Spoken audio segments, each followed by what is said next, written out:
महाराष्ट्र में हुए एमएलसी चुनावों में क्रॉस वोटिंग का सीधा असर भारतीय जनता पार्टी को पड़ा है और इसका असर कह लीजिए या फिर महज इत्तेफाक कहिए कि अब महाराष्ट्र की राजनीति में भूचाल आना तय हो गया है।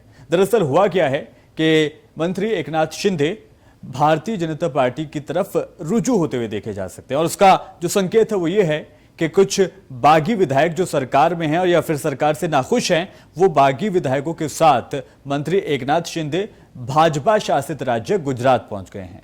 हालांकि जिस तरह से क्रॉस वोटिंग हुई है, जिस तरह से भारतीय जनता पार्टी को फायदा हुआ है, इसके बाद ये भूचाल आया है और ये भूचाल कब रुकेगा, कब थमेगा, इसकी कोई आसार नजर नहीं आते। महाराष्ट्र में सियासी भूकंप, दिल्ली तक हड़कंप, उद्धव से नाराज शिंदे, महाअघाड़ी के दिन पूरे, शाह कदम, शिवसेना हुई बेदम। नवंबर 2019 में उद्धव ठाकरे मुख्यमंत्री बने थे। उन्हें एनसीपी और कांग्रेस का समर्थन मिला था। 2003 में उद्धव ठाकरे पहली बार शिवसेना में कार्यकारी अध्यक्ष बने थे। बाला ठाकरे के निधन के बाद उन्होंने 2013 में शिवसेना की कमान संभाली थी। आपको बता दें कि बागी विधायकों को लेकर अब इसके लिए अलग अलग मायने निकाले जा रहे हैं। लेकिन इसी बीच शिवसेना नेता संजय राउत ने कहा है कि महाराष्ट्र में कोई राजनीतिक भूकंप नहीं आने वाला है। फिलहाल संजय राउत का ये विश्वास कितना सच साबित होता है, ये तो आने वाले वक्त में पता चल जाएगा। बता दें कि शिंदे के साथ सभी विधायक सूरत के एक होटल में रुके हुए हैं। इन विधायकों में महाराष्ट्र सरकार के 2 मंत्री, शिंदे के बेटे भी शामिल हैं। एक निर्दलीय विधायक का नाम भी शामिल है। बता दें कि कल ही महाराष्ट्र एमएलसी चुनाव के नतीजे आए थे। इसमें महाविकास अघाड़ी सरकार को बड़ा झटका लगा था। विधान परिषद चुनाव में 6 में से अघाड़ी के सिर्फ 5 उम्मीदवार चुनकर आए हैं। वहीं बीजेपी के 5 उम्मीदवारों ने जीत दर्ज की है। बता दें कि महाराष्ट्र में विधान परिषद चुनाव में 10 सीटों पर 11 उम्मीदवार मैदान में थे, जहां 10वीं सीट पर कांग्रेस के 2 उम्मीदवारों के बीच संघर्ष देखने को मिला, जिसमें भाजपा जगताप को जीत मिली और चंद्रकांत हंडोरे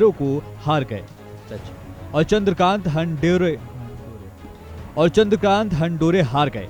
तो वहीं एमएलसी के घमासान के बाद नया तूफान खड़ा हो गया है। इस पूरे घटनाक्रम पर शिवसेना के नेता संजय राउत का बयान सामने आया है।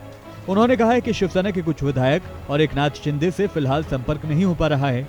महाविकास अघाड़ी की सरकार को गिराने की कोशिश हो रही है, लेकिन बीजेपी को ये याद रखना होगा कि महाराष्ट्र राजस्थान या मध्य प्रदेश से बहुत अलग है। संजय राउत ने कहा कि हमें नहीं लगता कि महाराष्ट्र में कोई राजनीतिक भूकंप आने वाला है।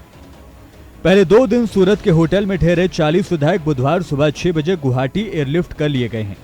7 विधायक निर्दलीय हैं। विधायकों को स्पेशल फ्लाइट से ले जाया गया। सूरत एयरपोर्ट पर मीडिया से बात करते हुए बागी गुट के नेता एकनाथ शिंदे ने कहा है कि सत्ता के लिए हिंदुत्व से समझौता नहीं कर सकता। महाराष्ट्र में सोमवार को हुए विधान परिषद चुनाव में महाविकास अघाड़ी का बहुमत 151 तक गिर गया। राज्यसभा चुनाव के दौरान महाविकास अघाड़ी के पास 162 विधायक थे, जबकि उससे पहले ये संख्या 170 थी। यानी राज्यसभा चुनाव के बाद महाविकास अघाड़ी के 11 विधायक कम हुए हैं।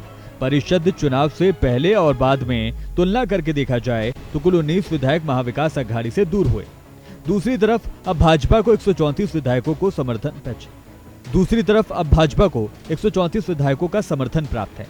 सरकार टिकने के लिए 144 का बहुमत जरूरी है। ऐसे में महाविकास अघाड़ी और भाजपा की संख्या में अंतर बहुत कम रह गया है। फिर भी शिवसेना में बगावत होते है तो दल बदल कानून सबसे बड़ा चैलेंज होगा। बगावत के लिए एकनाथ शिंदे को इन विधायकों की सदस्यता भी कायम रखनी होगी। महाराष्ट्र विधानसभा में शिवसेना के पास कुल 56 विधायक हैं। कानून के हिसाब से शिंदे को 2/3 विधायक यानी 37 विधायक जुटाने होंगे। फिलहाल शिंदे के पास कुल 37 विधायक होने का दावा किया जा रहा है, जिसमें शिवसेना के 15 विधायक शामिल हैं।